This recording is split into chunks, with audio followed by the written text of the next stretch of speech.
I want a better clap. Let's see. Let me help you out with that. What up, though? Hilarious.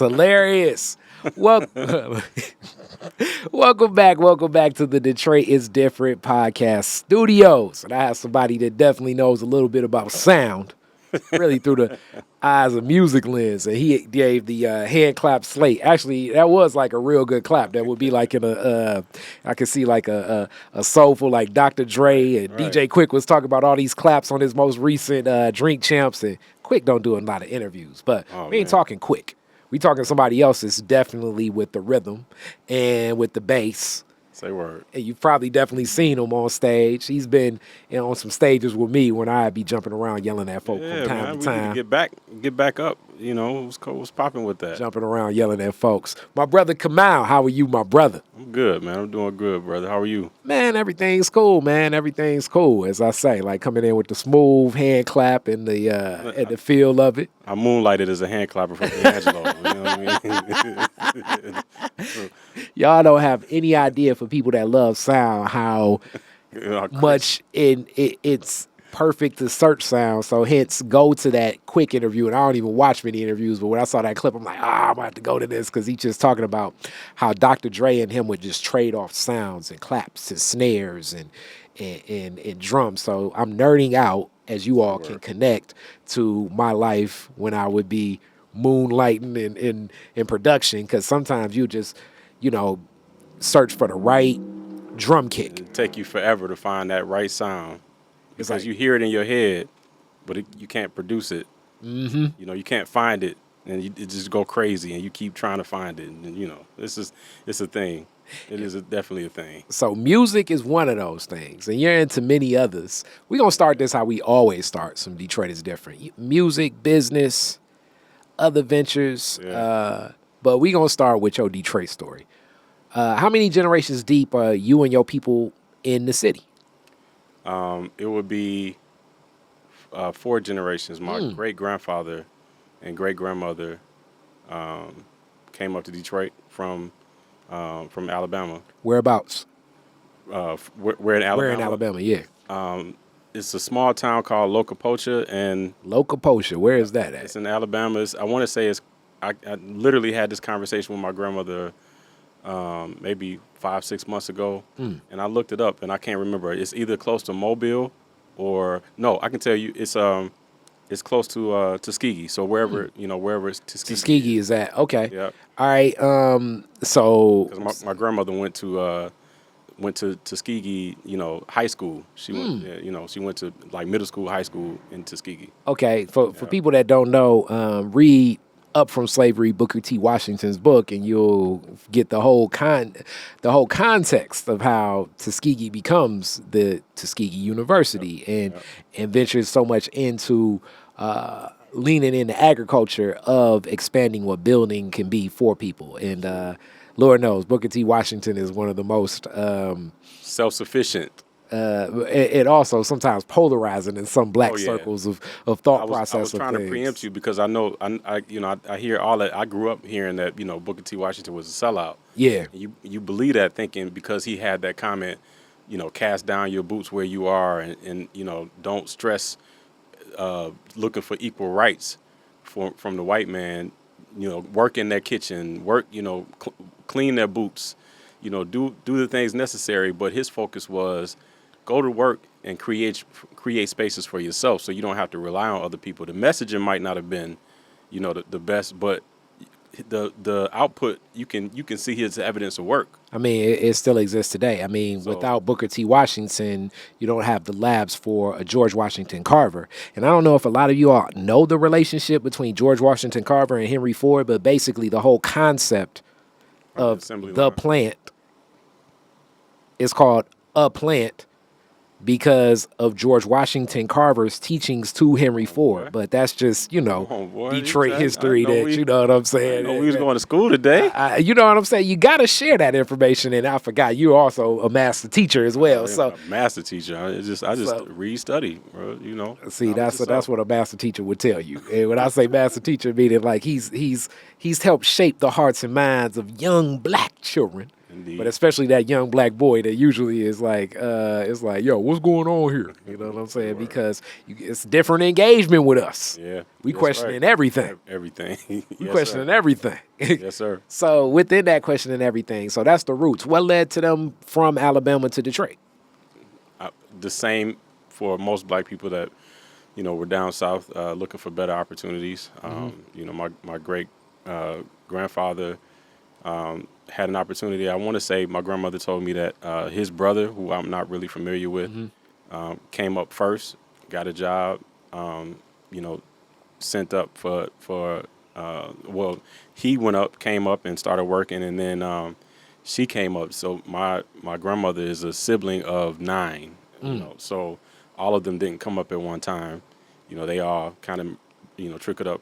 I think she said she came up at 4 years old. So okay. Just the same, that great migration, black folks trying to find an opportunity to get ahead. What neighborhood did they move to when they first got here? The neighborhood, I think that where my great grandmother passed, it would be right next door to Southeastern. So Gothie and Mac, and that area. Yeah. And my grandmother, I remember going over my grandmother's house. My great-grandmother's house, when I was a little kid. To this day, the best handmade ice cream I've ever tasted in my entire life. Wow. She would have that old rusty, wood bucket, and I don't know how I just know cream and salt and butter or whatever you put in there, and she would get to whipping that thing around. Man. You definitely got some Southern people in your family for sure. To this day, Big Mama was Big Mama. I've had handmade ice cream too, and I'm telling you, it's man, different. It's different. To this day, I remember that as a kid. It's the best tasting ice cream I've ever had in my life. So like you were, I guess your family was familiar with Mac and Bewick before it was made its way to a lot of rap music. You better believe. Yes, indeed. Mac and Bewick was the real deal, and my father, my father lived in that area. He used to run the streets. And he was a dealer, kind of turned user and turned himself around. Went to jail, tried to do right and stay out of that life. So the East Side is born and bred. So that leads to the next question. And your parents, did they grow up in? Well, we obviously know your dad was over there. Your mom grow up in that neighborhood? She grew up in that Rones area. I don't, and honestly, I don't know. I know it's on the east side. I don't really know where Rones is, but my grandmother married another guy, and they lived in that they lived in that Rones area for some time.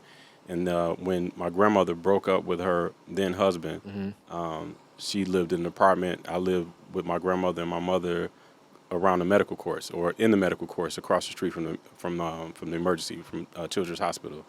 So we spent, and then from there, my mother moved around a lot. I stayed in the same school. I went to Spain Elementary School. Stayed in the same school, although we moved around the east side a lot. So let's talk a little bit about that community and what it was like growing up over there. And as people know, that also is synonymous of the Brewsters. Yep. Is not far from there. Yep. And what was it like? And clearly you were growing up and cutting your teeth in an era where the Brewsters weren't the Brewsters that we think of. Joe Louis was not training right. in your era. What was the neighborhood like? What do you remember? So it went through phases, because so St. Antoine, I grew up for a time there, and as a kid, I'm talking 8, 9, 10, I remember summer nights where we would live in an apartment, apartment complex. It would be nice where we leave the front door open, lock the screen, leave the front door open so we can get a breeze. Yeah. Community, all the kids knew each other. You cut up in front of somebody's apartment. They calling your mother or calling your grandmother, whipping your behind on your way to the, to your mama's house or your grandmama's house, that kind of thing. And then we moved over on John R., which is closer to the Brewster, John R., and just south of Mac. And we lived in the medical courts for a few years. And that's when that crack era came about. And we saw, I just remember, it was a huge change. I remember, I don't know how PG this is or how PG it needs to be. Speak freely. I remember walking to school. I was in 6th, 7th grade around that time, and I was in marching band, so I would have to get up early, 5, 6 o'clock, get up early and go to practice. So in the wintertime, it'd still be dark. And I remember, one morning getting up to go to school, walking to school, and this lady came up to me. I'm 11 years old, 10, 11 years old. Lady came up to me and asked me to. She said she sucked my dick for a quarter. Wow. And I had no clue. I had like, what are you talking about? I remember being like mystified. Like I had never experienced nothing like that. I seen people jogging down John R. I remember a white dude was walking down John R. He's running, had clothes on. He turned the corner. You hear a lot of noise. He came back running the same way he came from, butt naked, running down the street. Somebody stripped his clothes off of him. And, seeing we lived right across the street from a park. I remember seeing people strung out in the park, just laid out in the park on the park bench. Seeing crack vials in the park. So. And I can only imagine at 11 how traumatic and just shocking that would be. Yeah. And seeing this, but also I think one of the things that this is brought up and discussed in Detroit is different so much. The difference in, because methadone clinics and heroin were ever present in our communities before. I think one of the big differences in the crack era really crystallized in the Snowfall television show are two things. One, I always bring this one up. Like, cocaine was a drug looked at as like opulence. It was almost like champagne. Yep. So then you end up with a poor man's version. Yep. It's like, oh, I can try this. Yeah. And I can, and I can smoke it as opposed to sniffing it, which was more attractive to a lot of people. I want to be like the Hollywood celebrities. Yeah. And this is a version of like basically tapping into opulence. Yeah. So a lot of people that began using were not aware. The other part of that was as the sentencing laws happened, like younger people were involved in the criminal enterprise because they wouldn't deal with the same consequences. Yep. So this puts, unlike, I assume a lot of the street dealings of heroin that were kind of like in different spaces and places due to the ages of the people like enterprising this. Yep. YBI really is like, these are teenagers. Yeah. You know what I'm saying? The Chambers brothers. And so you're having people growing, back to the master teacher, their frontal lobe is not fully developed. The way a 16-year-old with, let's just say, I'm not going to say anything exorbitant, but sometimes it would be like that. But a 16-year-old with $1,000 in 1984 or 5, 6, 7, 8 or the 80s is not going to go about this the way a 30-year-old, hence in like the 70s, which like a heroin trade, or a 40-year-old or 50-year-old is going to look at like what's happening in community, what functions in community, and changes just due to the ages of how things are transacted. Sir. And you got to think the 80s was all about opulence, about flashiness. You talk about all the bright colors and stuff like that. So, you had young people who want to be exposed to that life, and just like you mentioned, they're not experienced enough to understand, hey, I'm doing this stuff. I'm destroying the community. Number one, destroying the community, and I'm, criminalizing myself and the people around me. Mm-hmm.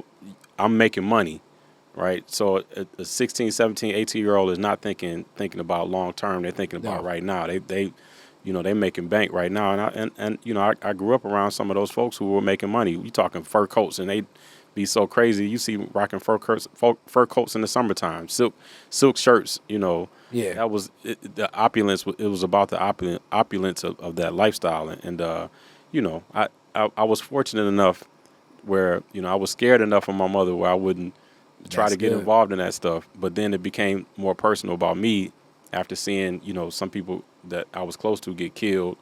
I just knew that I wanted something better for my life personally, and I never wanted to be involved in that. Initially, it started out just as pure fear because I felt like my mom was gonna kill me if I. And and then also, as you said in the story of your father, like a lot of the sellers become the users, and one thing I don't like from the lens of hip hop is it often paints the person that uses drugs as being discarded, whereas anyone that grows up in a community like mine, the person that uses the drugs actually is like the marketing person and department for a lot of the people that sell the drugs. So the relationships and how I've seen things happen, and then also the integrity of a lot of the people.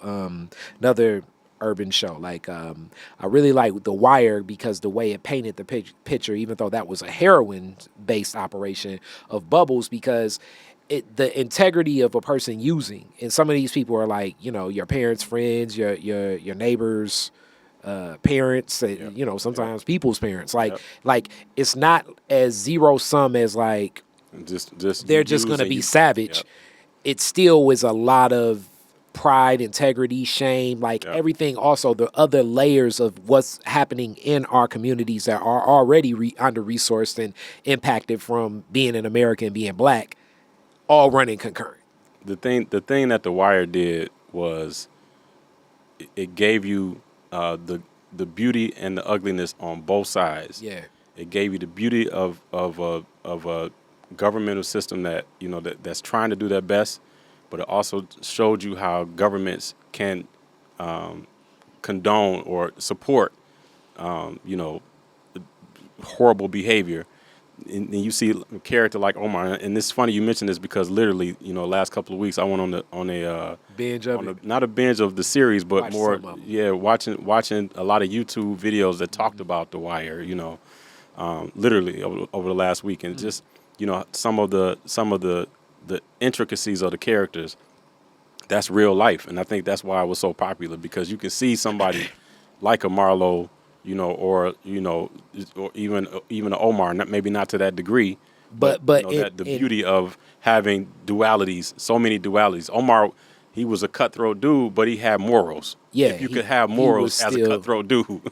But see, this is why I sometimes, as much as my art form that I love most in hip hop, it's one of my gripes about it, because it's never extremely as cutthroat. And now it like oozes over into like what I call like I don't even know. I look at like a lot of the like, I guess, urban cinema now. I don't know what we want to call it. It's kind of like a new version of blaxploitation to me, in the sense of like, it's great, the independence and stuff like that, but some of the characterizations aren't like what I've seen. There are still a lot of codes, a lot of principle, a lot of integrity that exists from some of the most people, some of the I guess people in street life that you would never think, but in reality, these are some of the most cutthroat, hardcore, on one level, because you're dealing with them in this way versus if like what I do, like with what I do here, and I mean, I'm in a neighborhood where street life is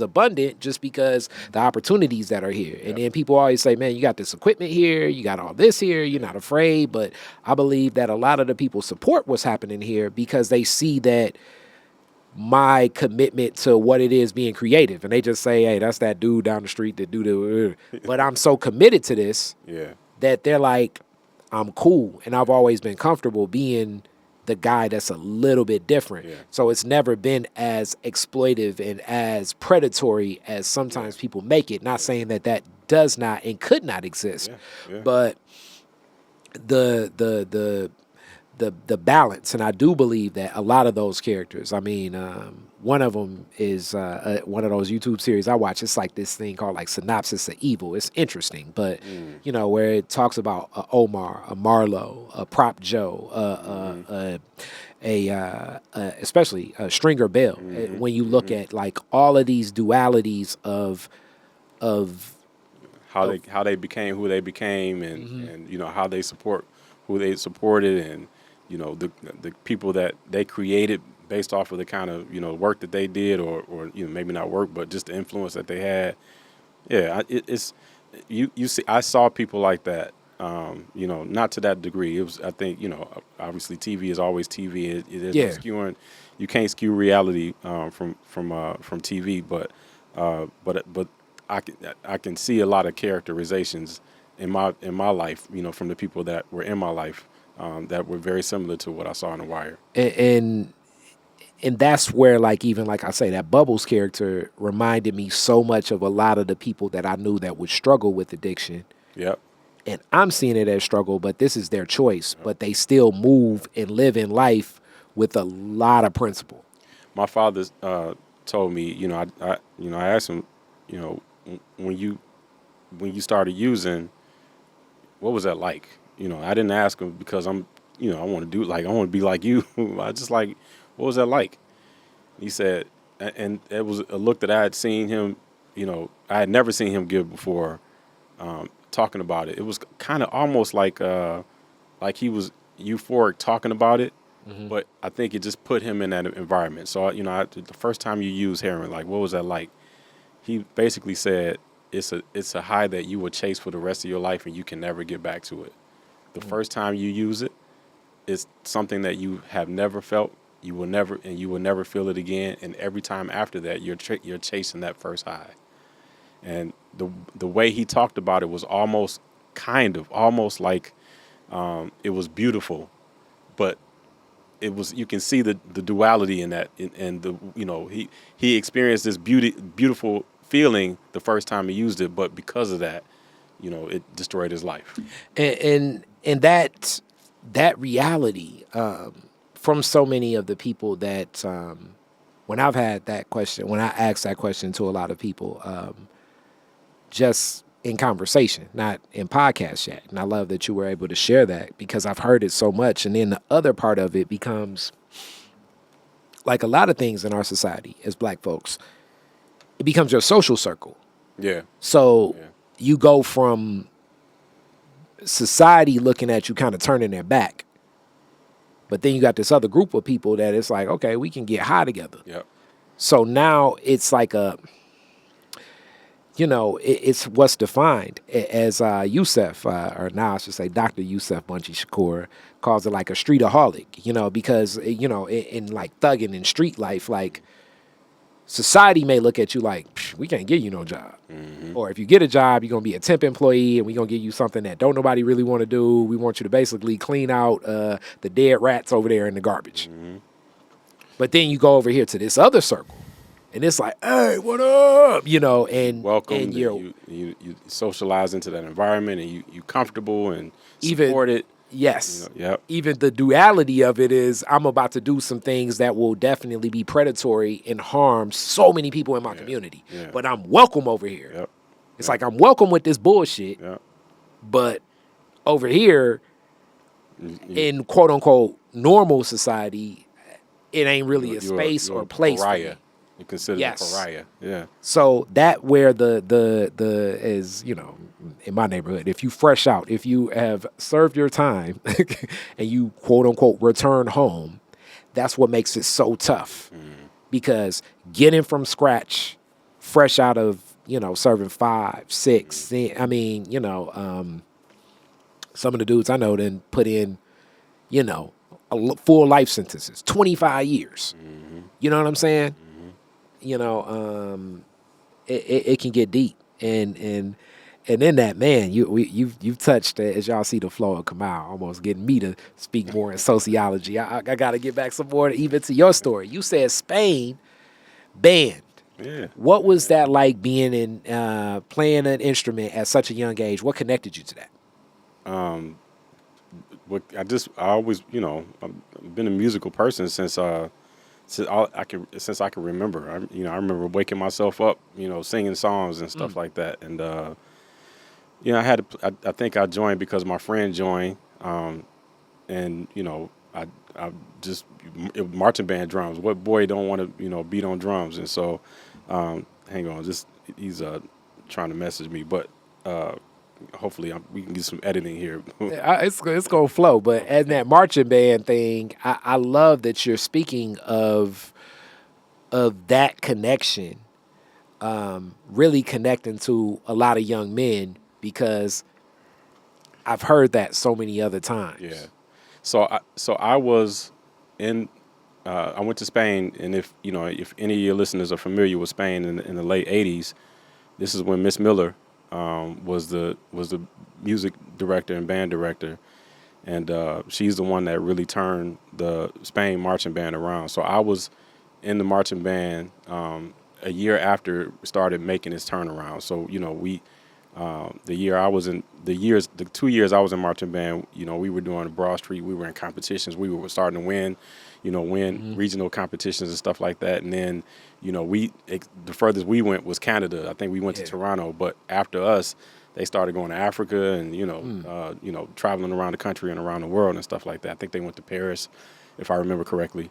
And so, we were the foundation for the growth that came after us, and Miss Miller was the one responsible for whipping us into shape.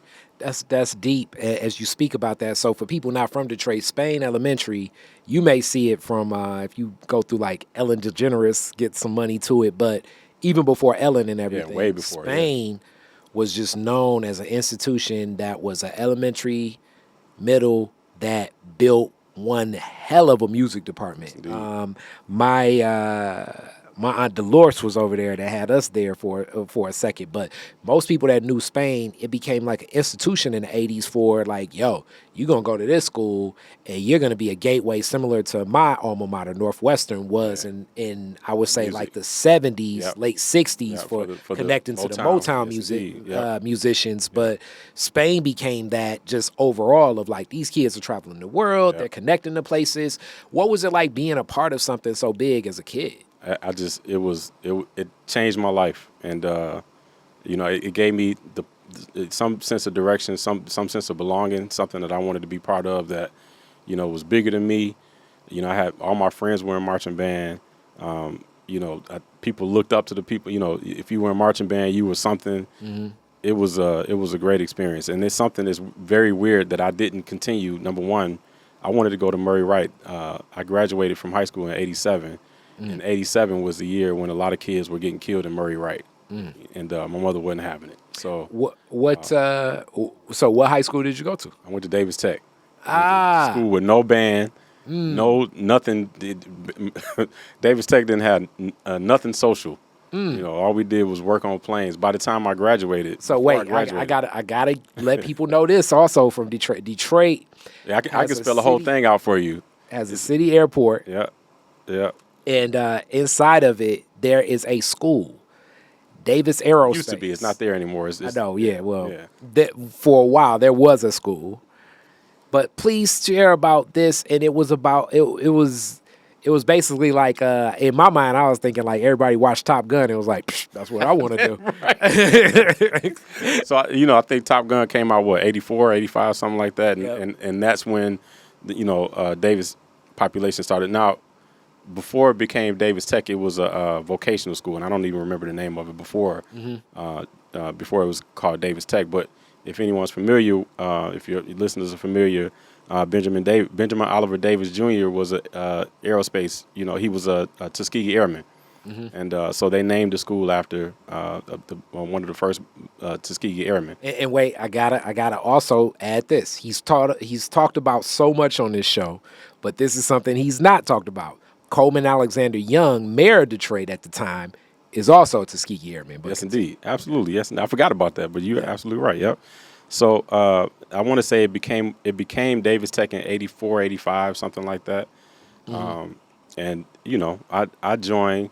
I went to Davis Tech following a friend, frankly. And my mother vetoed my desire. And I'm telling you, man, Murray Wright's marching band in 86, 87, I would be in tears just watching them jokers, man. They was so good. Wow. And I wanted to be part of that. And they were better than King at the time. Man, nobody was touching Murray Wright. Nobody was touching Murray Wright. I don't care who your debaters are. I mean, your listeners are. Wasn't nobody touching Murray Wright. Somebody from Cooley gonna be like, no, in '86, man. Listen, all I knew was those, especially the Drumline. Them jokers was clean, precise.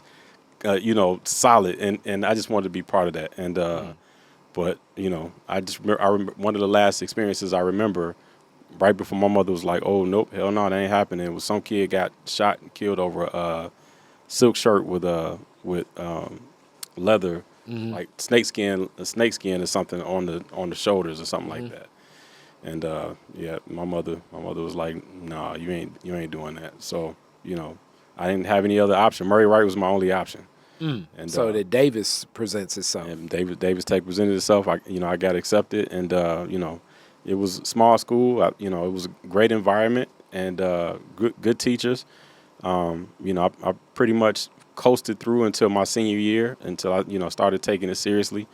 And I had a good experience at Davis. Now my 10th grade year. What was it like flying? And you weren't. I didn't do the flight. Now I had friends that did the flight program. Okay. Yep. And I have a friend now. He's in Florida.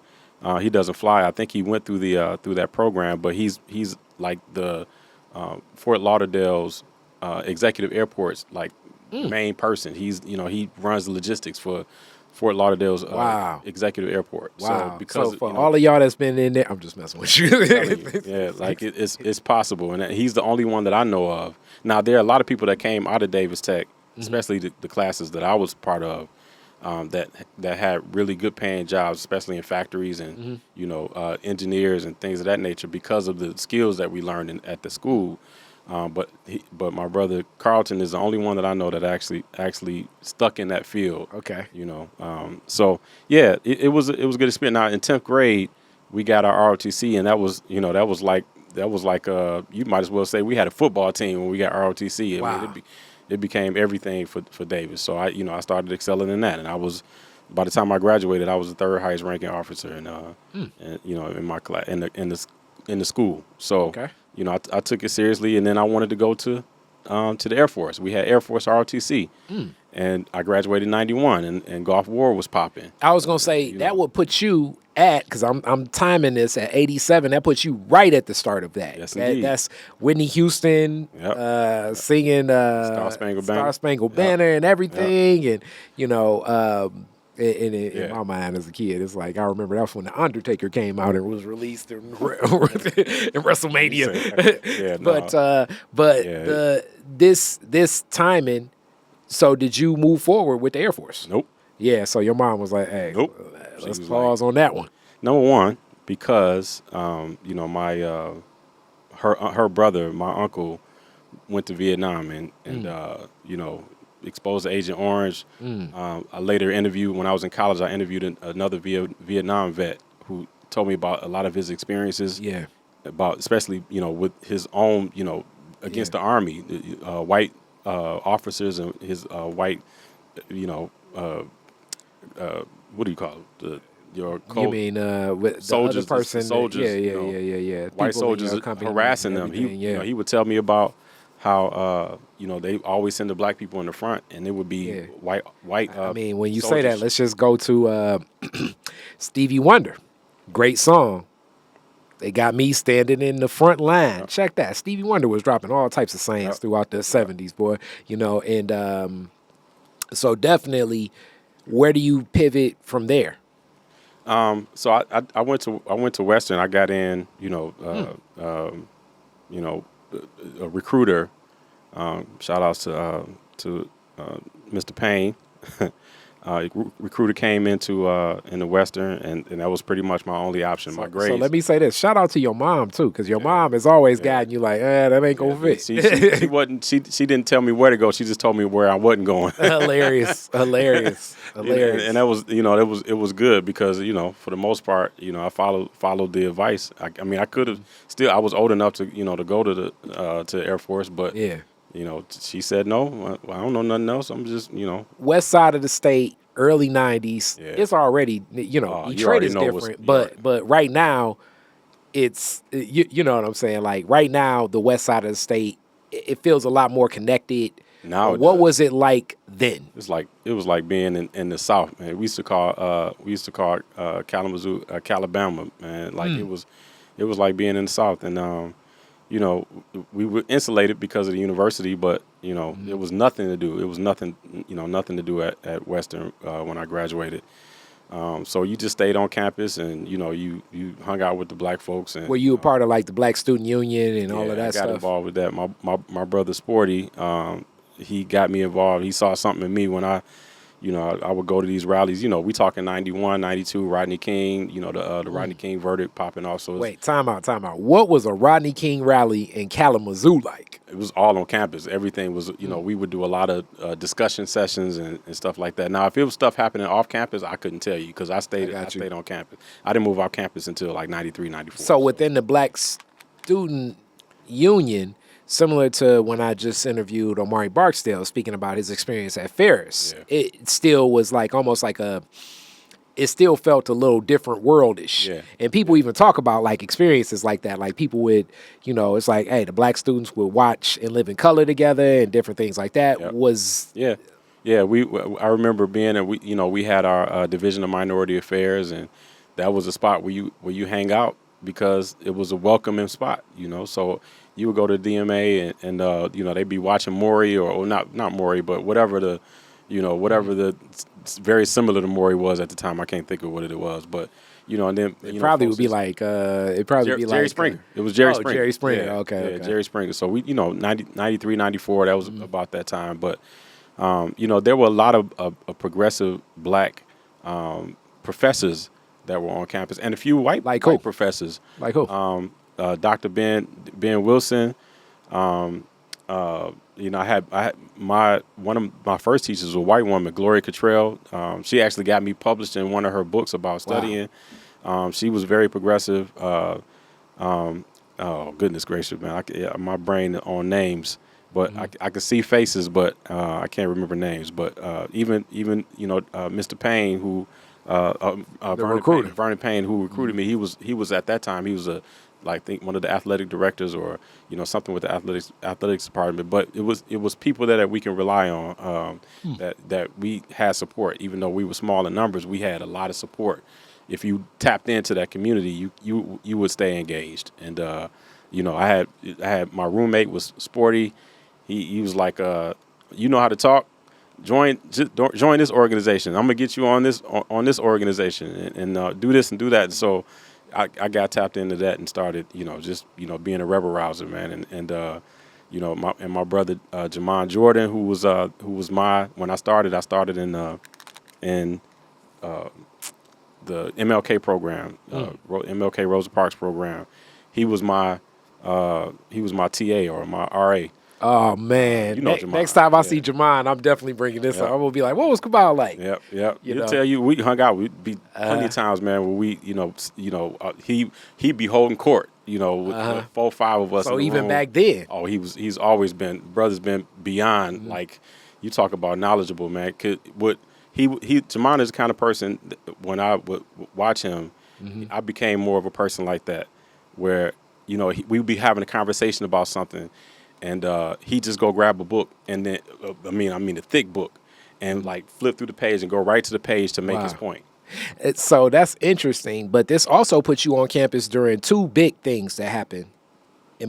I'm looking at this and timing it. O.J. Simpson verdict. Absolutely. And Million Man March. Absolutely. O.J. Simpson verdict. What was that like? For me, it was very interesting. I knew OJ was one of those folks that he didn't really care about Black folks, man. He didn't care, but I understood why we were so supportive of his, you know, of him getting off. It was extremely polarizing, first of all. You know, and then in Kalamazoo, this is. I mean, this isn't like being in Detroit or in even. But now even remember, in LA, we on campus, so I'm gonna add backtrack. I'm gonna add another event. I don't know if Jamon will ever tell you about it, but we shut a classroom down because a professor called a student, said it, you know, told the student that she was asking stupid ass questions and told her to move. A Black student told her that she had to move. So, you know, we protested this professor, this white professor who was being racist, basically. This sister had a 96, 97% GPA, one of the smartest people in the class. You know, he said he wouldn't answer her question because she asked stupid ass questions, and then told her to move prior to a test because he felt like she was going to cheat. So, of course, the sister embarrassed, you know, no cause, no justification for it. The university didn't do anything about it. So we went into his classroom and shut that joker down. Wow. And they were taking their midterm finals, and they didn't finish that final then, and because of that, so this is '94. Because of that, we became targets. They were talking about kicking Jamon off campus. Out of school. Talk about kicking a few of us out of school, and this is trying to identify us. It's like a school days moment now. Yeah. We you talk about rebel rousing, man. We were about that life. Jamon was one of the main ones because he was so well spoken. Anytime we had any type of panel discussions, he would usually be on the panel, and Jamon never held any punches. We had a panel discussion with him, and I want to say the assistant president or the vice president, who was a black guy at the time, and Jamon called him Uncle Tom. On the panel, and folks blew up. It went crazy, but there was kind of that kind of environment where we was speaking truth to power, and we didn't care. And so from '94 to '95 with the Rodney King, with the O.J. Simpson verdict, extremely polarizing. We already still on high heels from the O.J. From the Rodney King incident, from the Rodney King verdict, and then the protest, the shutting down. Yes. Yep. So it was. I still say to this day, my best experiences were with the friends that I made, because I hate Western. Frankly, I don't. Wow. I have to change that because I hear a lot of good things about it now. They either have or had a black president now. And my cousin went to Western. She loved it. But when we were there, I can give two shits about Western. So now after Western, where are you at? Yeah, you'd be fine today. And so I graduated from Western, and I went into teaching. So initially, what I was going to do was become a liaison between the engineers and the mechanics. Aircraft engineers, aircraft mechanics. I couldn't pass that computer aid design, so so I went into teaching. I would do mentorship with the Rosa Parks Martin Luther King program with the high school students, just to give back, and I really enjoyed that. So we do shadow for a day, stuff like that, and I really enjoyed that. I was like, I'll be a teacher, so I did this super senior thing, and got my certificate degree. And everything. Yeah, graduated, got my degree.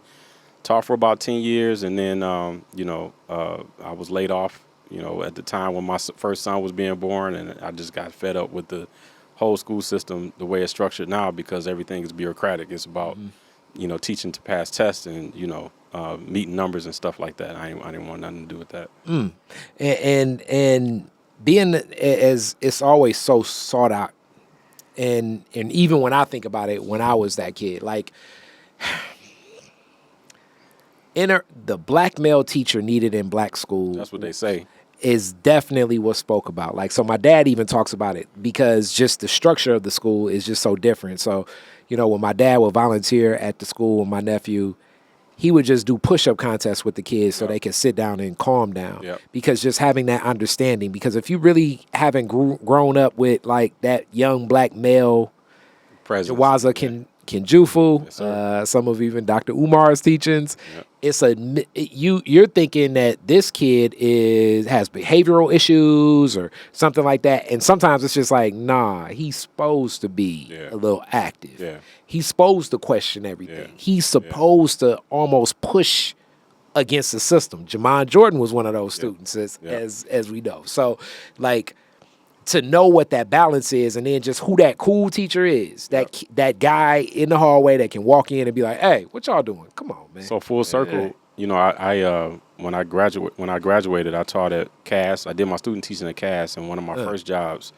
was at Murray Wright. So I taught at Murray Wright. Ain't Murray, it ain't right. So you did make yourself to Murray Wright. Make your way over there for a year, and that's where I was laid off. So but in that year, Dr. Crosby asked me to run the marching band, and at this time I had only been playing bass for like 5 years, but I was like, I'll do it, and I had a lot of students that really trusted and confided in me a lot of personal stuff, and particularly female students that would confide in me and tell me they had been raped and molested. And you talking about mad, man, I wanted to kill somebody, man, and so I felt like I was really making an impact where I had students that trusted and respected me, and because they knew that I trusted and respected them, and so much so that because I had gotten it from 2 or 3 students that they had been molested or raped, that I formed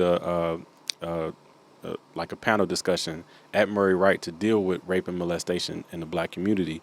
I was interviewed on 98 about it, and we had talked about expanding it and doing something bigger than just at Murray Wright. But the principal was supportive enough to shut the whole school down for this seminar, man. And I even had a male student that sat on the panel that confided in me and said that he was bold and brave enough to admit to his story that he had been molested in front of high school students. So you're talking about how powerful that is, man. And just wanted to be a change agent, wanted to do something good, wanted to make some positive impacts, man. And to be laid off, when that happened, it was disheartening. It was, and you're still younger too. Yeah, and I was not like 26, 27. Not as understanding of systems and capacity and bandwidth and all of these other things. You're just looking at it like, this makes sense. Yep. Why can't sense happen? Yeah. All I want to do was serve, man. All I want to do is, obviously make some money, but I wanted to make impact. I wanted to, I wanted to be an impact. I want to be a change agent, So, after that, I just started going into entrepreneur stuff. I started real estate. I got into Primerica. I did Primerica for a while, but that's when I really discovered the idea that understanding how money works can help us become free. And I think Primerica gets a bad rap in that sense that it's a lot of multi-level marketing stuff, but the principles behind what they were talking about, I think, was solid. And for the most part, when we talk about network marketing, I think it all works. You just need to find something that's a part of your lane and, go about doing it in a way that has integrity and that you believe in the products that you're selling. So, I was in Primerica for a while, and I did some pretty good stuff. And, but the limitations that I started seeing in Primerica was that, if we're talking about building generational wealth, Primerica ain't that deal. Primerica, so for anybody that doesn't know, Primerica is a network marketing based, multi-level marketing based financial company that basically sells life insurance. And I think they do more stuff now, but it was more, you would reach out to the people that to sell life insurance. And there was a recruiting aspect that if you hired somebody, you could build your team and, you can be independent. And that part of it is very attractive because you have the potential to become wealthy if you know how to build a team. Well, I do want to come in with a little bit of my business 2 cents on it. I think like a lot of things, just in a zero-sum game, that's where I will hope most people know that the goal of this and many other things is to strengthen people's critical thinking, mine included. So first, what's now looked at as multi-level marketing starts in America really through Madam C.J. Walker and what she develops. And it's using people, hence connected to their network, to expand and grow things.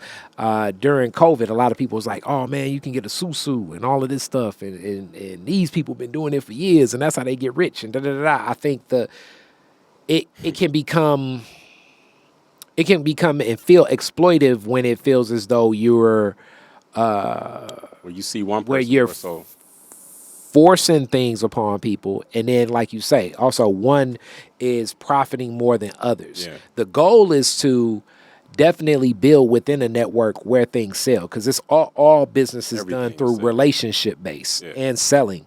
So that is a root is true.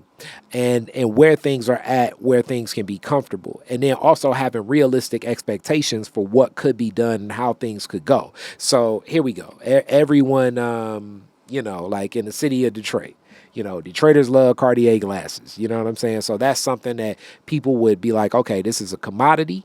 a product that could move, how do we distribute more than just the people I know? Hence, you're going to need what could be labeled as a multi-level market, but you're going to need a distribution network, hence something else of how things channel. And if you can get that distribution network to get your product sold, usually the best incentive to get people to move what your product is in business is if they can also profit from it themselves. Hence, that's the core of what it is. Yep. Now, where things go from there, like many other things in life, we're dealing back to the number one variable that's a variable, and that's people. Yep. So how they sell it, what they tell you about it, how things connect. I mean, real estate is definitely another one of those things. It's certain people in real estate that I think are amazing, and they're straight up, and they'll tell you the truth. It's other people in real estate that'll tell you, hey, man, buy this at this high interest rate, and then next year you can refinance. You know what I'm saying? That happens in real estate. Yep. But it also happens the mechanic at your shop fixing your car. It happens the doctor, the dentist. I mean, how many people have gone to the doctor and you like, hey, man, I got a pain here. And they're like, I don't know. Let's run this test. Let's run that test. Let's run this test. Let's run that test. You run thousands of dollars worth of tests and you still don't get any diagnosis. Yes, sir. But you don't see it the same way because the doctor got on a coat and walking in with a chart and you like, okay, this is a hospital. Back to the packaging of where things go. But then that person that's your friend, it calls you up with that product. It's like, oh, what are you doing? Yep. Especially in our community. So it doesn't, don't be dismissive per se, but also just be logical about having that balance, hence strengthening critical thinking around it. You are spot on, man. And like I said, I think anything that you're doing that has integrity, most of these multi-level marketing companies have some good products that they're offering. You just need to align it with something that you believe in, that you're supportive of, and that you can push, and you feel confident that the products that you're selling are going to do good for people. Now, and just like people are people, if I join Primerica and I say I don't really give a shit about life insurance, I'm just selling this shit so I can make some money. Then it's going to show. Gonna happen. And I've actually seen people that have been like that in Primerica. So one of the things I used to always say when I was in Primerica, because I never try to force people, I'd tell people if they were interested, you down, good. If not, so be it. But I would always say, the good thing about Primerica is that you get to run your business the way you see fit.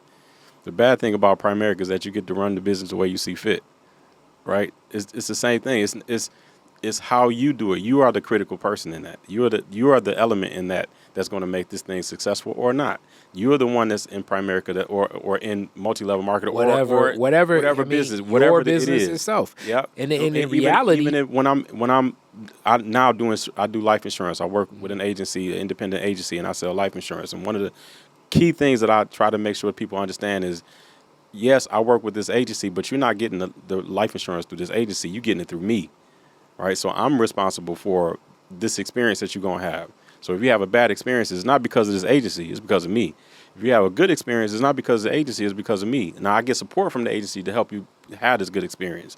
But we are the difference makers. We have to have that accountability and responsibility to make the experience good for whoever we're selling to or whatever the case may be. And clearly you can see the salesman and entrepreneurial set in his mind and mine. So Kamau is, and people say, oh, you liken everything to business because a lot of life is business. And everything is sales, everything is business. A lot of things in life is still based on relationships. Right. But as recently talking to the great Daoud Muhammad, my guy, he was like, we have to analyze the relationship with others, the relationship with God, and the relationship with self.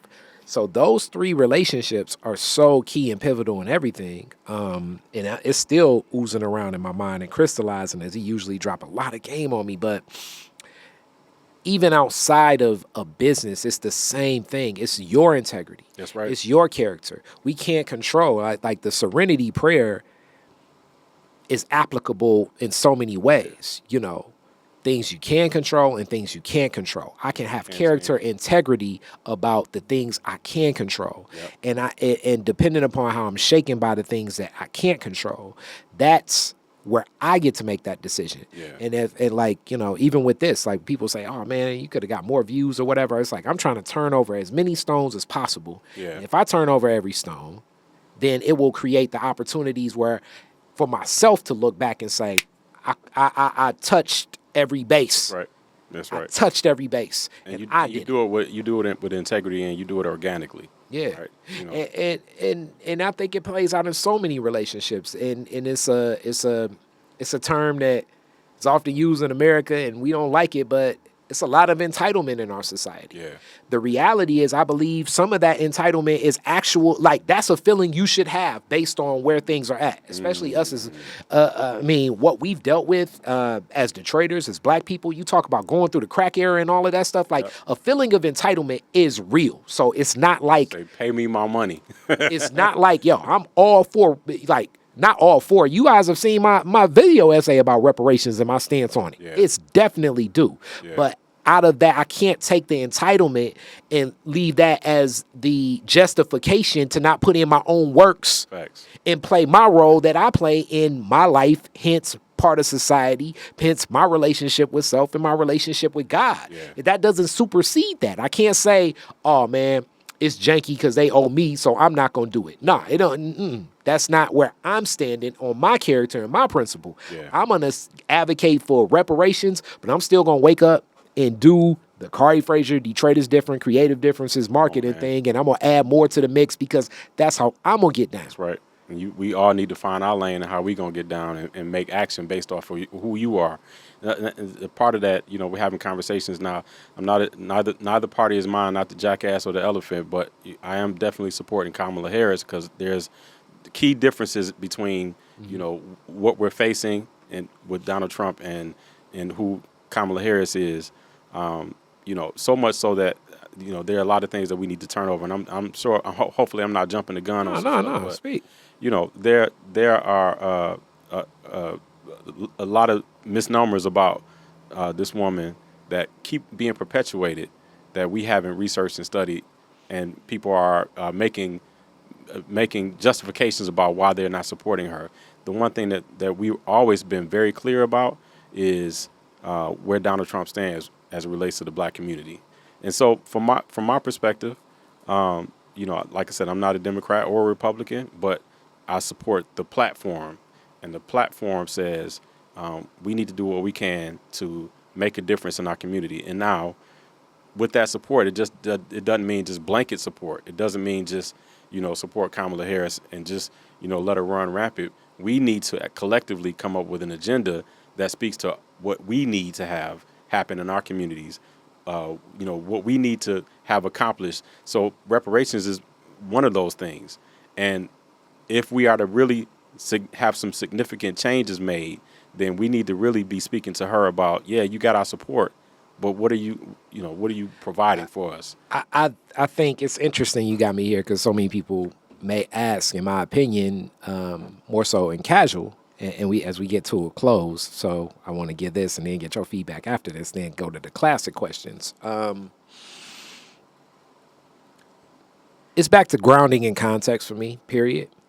I definitely don't have the fears that a lot of people echo about what could possibly happen if Donald Trump is reelected president. And I don't necessarily have the I guess, excitement over Kamala Harris either. I am not indifferent per se, but I'm contextualizing what that role of any president at this time could mean to, when I think of voting, I'm always thinking more Black Detroit per se. So it's ground setting the expectations, and this is great because it's opening up some communication between myself and my people, me and you now having this discussion. Yeah. So like the grounding, when we really think of, and I bring this up so much on this podcast, it's like we got to really think of the grounding of what this nation is. Yeah. This nation is stolen land, Yep. stolen labor, and a stolen loan. Yep. The design of this nation is for white men with property and businesses. Yeah. When we think about the money that's in our political system, my stance has been this, and I want to make it more explicit for people. For us to ask for anything, and that's even from a person running for Detroit School Board, we have to organize our political group with money and volunteerism, where now we can really get leverage and be transactional as we need to be.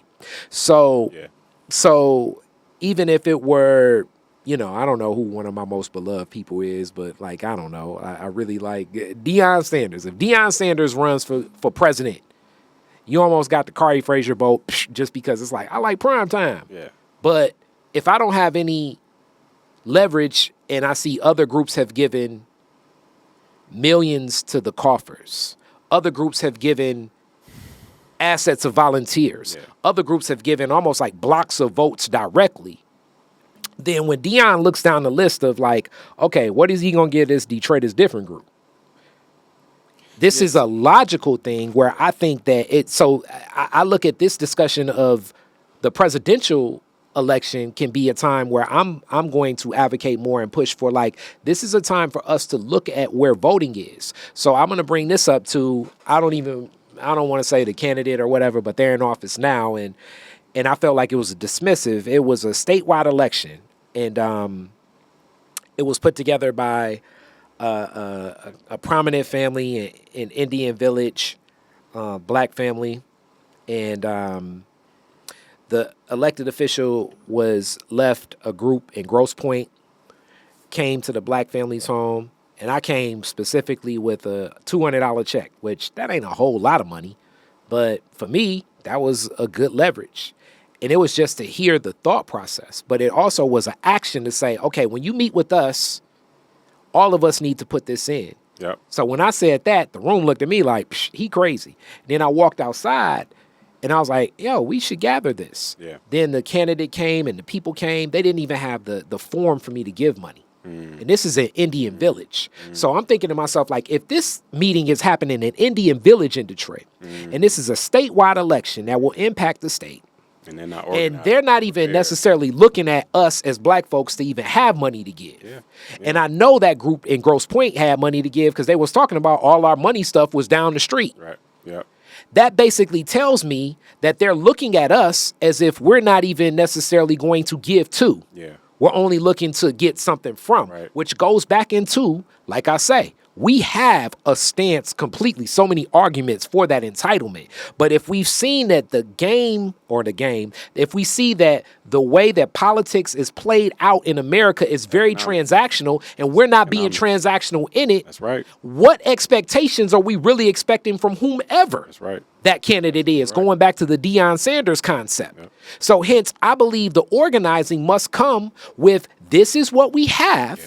And now you're going to listen. Yep. Hence, I say the local elections can be a little bit more pivotal because we may be able to organize some coffers of $20,000, $30,000, $40,000 for something that's going to happen because the Detroit school board election for a community district is up. Yeah. So like a $5,000, $10,000, $15,000, $20,000 for a group of candidates running for a school board election could be very impactful in the city of Detroit. Yeah. So whereas we got to start putting your money where our mouth is, and you know, we definitely have the fund collectively. We have the funds, we have the money. But if we're not supporting candidates that believe in what we believe in and then providing them with the agenda that we want them to advocate for, then the squeaky wheel is definitely going to get the oil. And that's pretty much how I look at it. Because I look at what's happening in Israel right now, and then you look at the trillions of dollars that have been invested in so like a lot of the people that were like, man, did you see the prime minister from Israel give a speech and everyone from Congress, and he was praising, and then he went right. He was praising Biden and he was praising Trump as well, and then you know, Kamala's also giving many speeches at AIPAC, but then you look at the way that it's investing into our politics, and then it's like, well, that looks as if.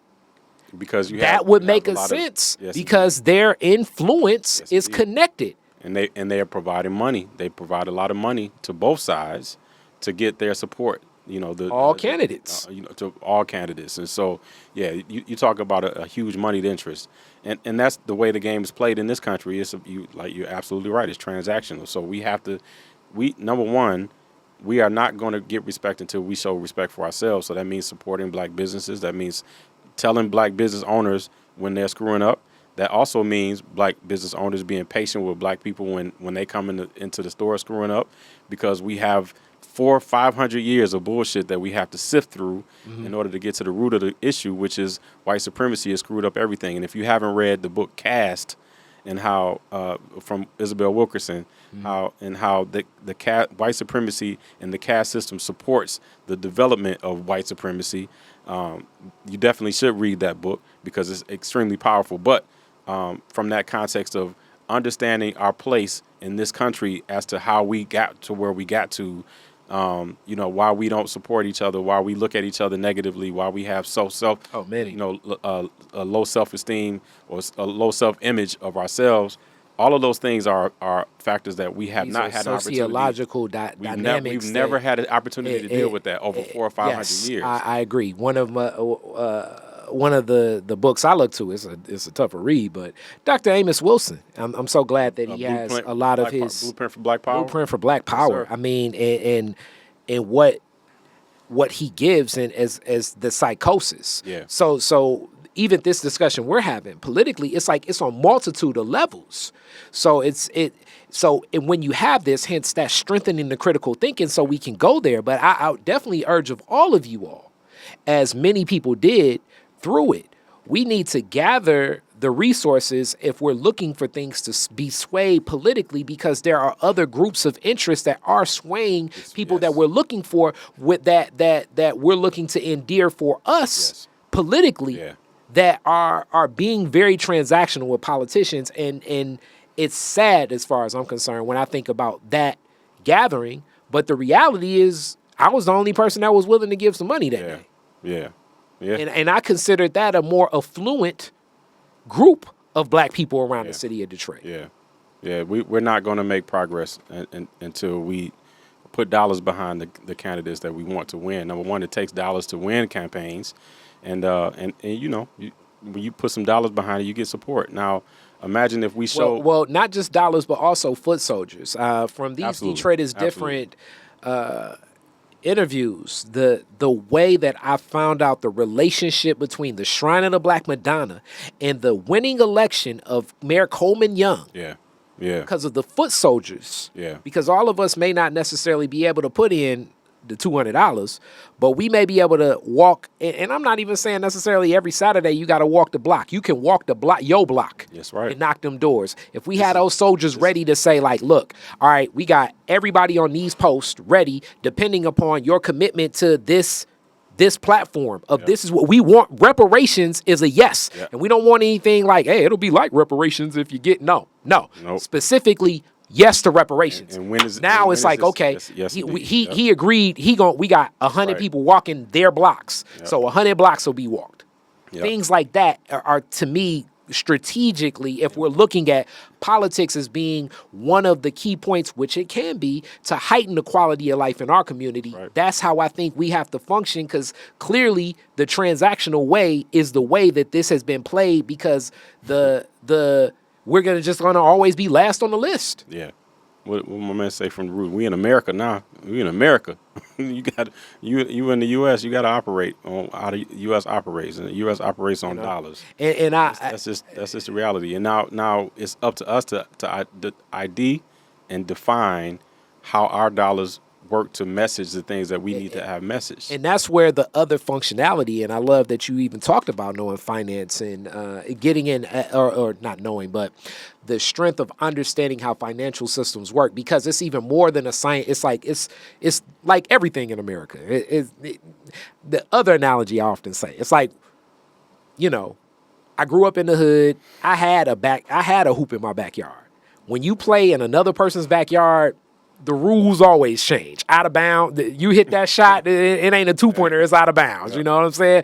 That ain't where anybody that ever played pick up back. Backs is basically you miss a shot, you got to go back to a certain line, but backs line change and all of this stuff. And it's like you can't never win in this person's backyard because it's their backyard. The rules can always change. You know what I'm saying? God forbid, pick up football. If your homeboy brother is the artificial quarterback and you on the other team, guess what? You are not going to get a good pass. Right. But it seems like he's dropping it into there like Patrick Mahomes for him. It's like, damn, it's like, what? I'm right here. But that's what America has been for the black experience. So it's not only just learning what it is, but it's also learning what it is through the lens of the black experience for America to function within it. So understanding not just the dollars that function in it and getting the foot soldiers ready, it's understanding the functionality of how it needs to work through the lens. Because our dollar, another one of the Kari thought processes, I got to crystallize it, but our dollar is perceived as $2 within our community, but spends usually as 50 cents within grand society because we're going to have to spend more to pull out just as much. Yeah. Or anything, or if anything. So it's a $1.50 gap from Kari economist, and I've done studied a lot of this stuff. You know what I'm saying? I just gotta write it down and get the essay out. It's a $1.50 gap we making up for. Yeah. So an article comes out that says, "Hey, Kamau just won $10 million." Our community's thinking, and I mean at that point, they're probably thinking it's $100 million he got. Yeah. When he actually starts functioning, it's like, okay, now I really want to buy some properties and some buildings and everything that goes between the slow motion of the builders and the contractors and all of that stuff. That $10 million building that's supposed to be $10 million possibly could cost them 18. Yes, indeed. And our community's going to look at it like, damn, you got $10 million. What happened? Yeah. We've seen this happen. Yeah. We have to be intentional. I've been saying this for a long time, but I heard Charity Dean say this. She was speaking in something where, she talked about how intentional this country has been in creating a subset of human beings, black people, who are, are dependent, don't have systems in place to support themselves, not financially astute. We have survived off of our know-how, but the ability for us to thrive is not there. But it's been intentional. This stuff was not accidental. Yeah. So you're talking, again, 400 or 500 years of creating people that are not whole, healthy people.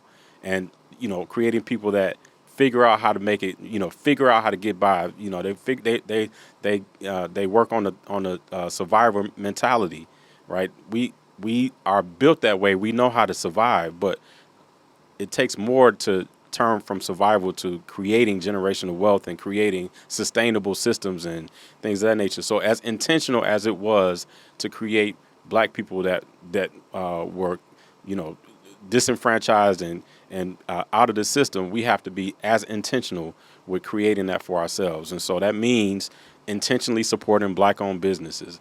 That means intentionally supporting candidates that, have our best interests and helping them align with our mission and intentionally coming up with what's our mission, what's our agenda, what are we speaking to. And we ain't monolithic. We ain't all going to think the same, but we need to have a set of core principles, core beliefs, core values that we can present to any candidate that says immediately, if you come in this room and you don't believe this, you can exit the same way you came in as quickly as you walked in. You can walk right out. And reparations is always that's the low bar. Yeah, that's the low bar. Yeah. If you don't support reparations, there's no what else we got to talk about. I agree. Right. I agree. So with that, classic Detroit is different. This got interesting. I'm gonna be speaking at an event with you coming up in September. Man. We talk about break that down, my brother. Come on, man. So yes. Yeah, I'm excited to have you, man. And it's ironic. I won't even be able to be there, but I love the fact that you're going to hold it down for it, brother. So about a year and a half, I've been doing something called Cigar Social and Networking.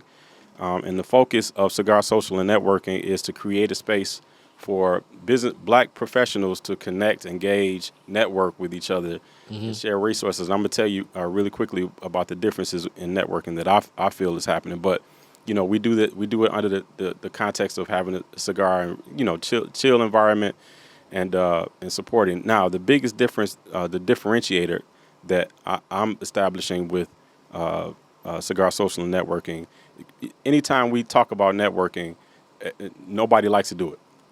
That's because when you go to a networking event, you're thinking about the stuff that you got to sell or the stuff that you're doing, and you want to tell everybody about it. Everybody goes to a networking event to offer something. Nobody goes to a networking event to buy anything, right? And so networking sucks because, everybody's focused on me. Yeah, I'm focused on what I got to give, and I'm hearing you, but I ain't really listening. So what makes Cigar Social and Networking different is the belief that not that you can't show support for your stuff, but you need to go to this environment and be thinking about your network, all the people that you know, that you can introduce the person that you're talking to. So if you got a business in lawn care, you got a lawn care business, I'm talking to you. Oh, I know somebody that was just talking about. We all know somebody that needs the stuff that we're selling. So if you think first about how you can help somebody, my sister Erica Monet Lewis always talks about your give has to be bigger than your ask. You should probably interview her. She's an amazing person. But your give has to be bigger than your ask. And so if I'm walking in the room and I'm gimme my hands out and I'm not thinking about what can I do to support this brother or sister who has this business and they're trying to get off the ground. My belief is the more you help people, the more you'll get in return. So I encourage people that when they come to Cigar Social and Networking, not that you don't share what you do, you got to tell people what you're doing, but be thinking about how you can support the person that you're talking to, and not just in words, not just to say, oh, I like what you're doing. Let me see who I can. The minute that they say something and you know somebody, I know somebody here. I'm gonna connect you now. What's your number? I'm putting y'all in the group in the chat together. That kind of thing. Be action oriented about how we introducing people and helping people. I love that concept. That's amazing. That's similar to, I'm going to tell you a little bit offline about when we did our gig fair, but also I want the other business person to know this. And I often tell people this, like, you trade is different. 10 years old. Say word. I moonlight with jobs. Like, I've been doing entrepreneurship for a while, and I kind of have the competitive advantage of my father and mother. They were entrepreneurs. My grandfather was an entrepreneur. So the science of understanding really keeping a low overhead is the way that I have my autonomy to function within entrepreneurship. And that comes at the cost of it. But I love my autonomy, the freedom to do as to take the risk in business. But the other thing that I really press upon for people, and it's tough, is you may meet a person today. And I often say this to people, and they like, huh, what? You may meet a person today. You may not complete a business deal with that person for 7 years. Hell yeah. And then it's like, well, damn, in 7 years, I can't think. But it's back to turning them stones over. That's right. And you'll be surprised the people that are observing your moves from when you met them. So be present to, as you say, definitely give, because the give, I don't like that, a raising tides raises all ships, but I don't like that per se. But I can say this, that same network that you're giving to, everybody's not going to give back 1,000%. But what's going to happen is eventually you're going to touch base with somebody with talent and skill and give that opportunity in this market that usually doesn't give opportunity. That's right. And that person's going to create other opportunities. And when they think about, oh, yeah, that's where things could be relied upon. So that concept is not exactly the George Fraser concept per se, but it's definitely something that I've seen really count as I crystallize it in a term that's becoming more popularized. And I've definitely leaned way more into it even before I think it became as popularized. But social capital in the Black community is very key. Yeah. Because the first thing most people going to do when they meet you and they're thinking about spending what I consider some larger dollars, and larger dollars could be whatever. Larger dollars at some point was $200 to me. Yeah, right. You know what I'm saying? And it could be up to $200,000, whatever.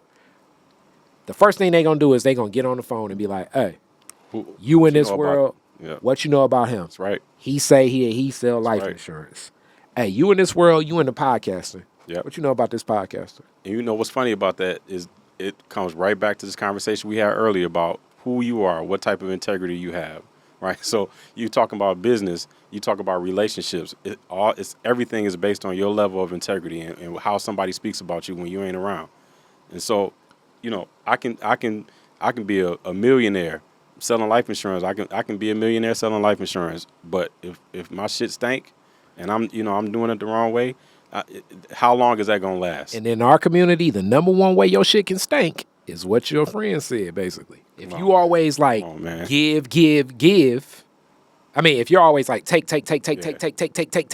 but never on some give. That's right. Even if people can like work with you, the minute they see you falling, it ain't gonna last. As we seeing somebody that was a hell of a mogul most of my lifetime, the minute they see the pivot happen, it's like, oh, yeah, I never really liked him in the first place. Yep. You know, nobody's gonna stand with you, Yep. and it ain't that people don't stand with you when you fall down, because it's a lot of people that have dealt with certain things where it's like, hey, no, I know his character. That's right.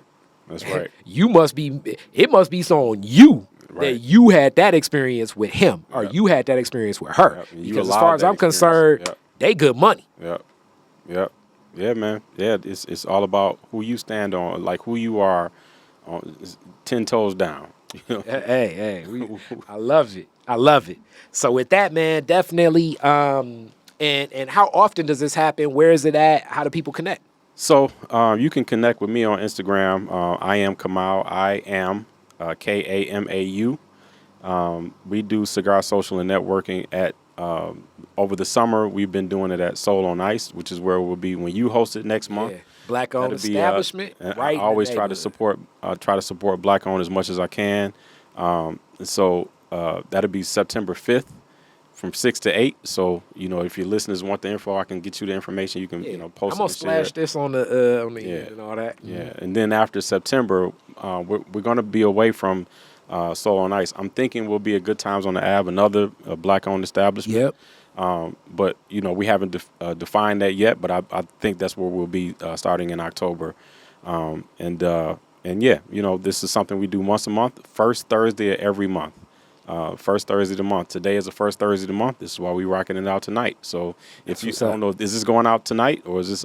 It's going to be later. But okay. Still, so it won't be. The experience. You may have time traveled. Man, got into that Dogon meditation. Yeah, if you happen to be a serious B person, we get the time travel and then get there tonight. August 1st at Soul on Ice, 6:00. We doing some great stuff, man, and it's been a great experience.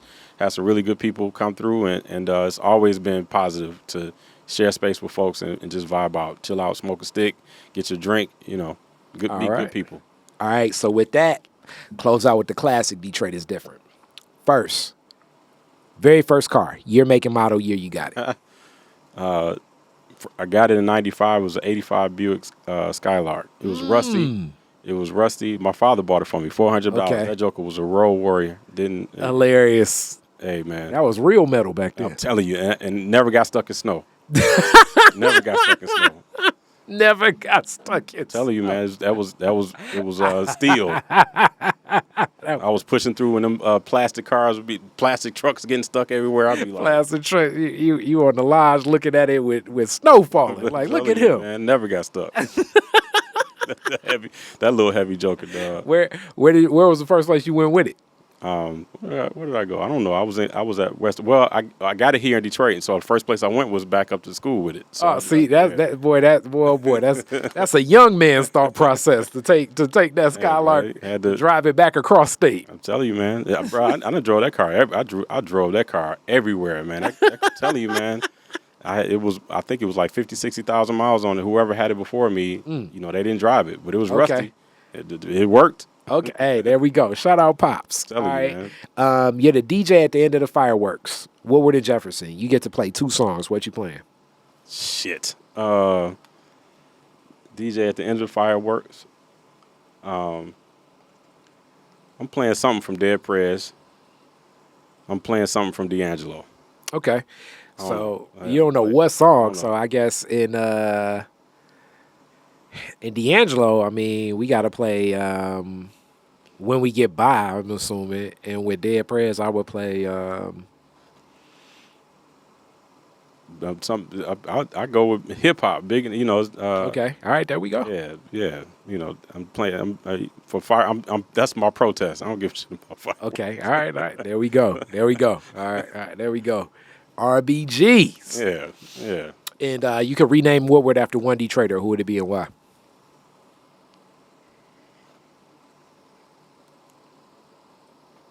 If I can rename Woodward after a Detroiter.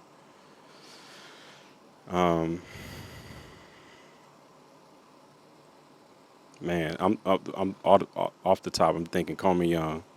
I mean, foundationally, everything that Detroit has even become, has its roots in what Call Me Young did. So,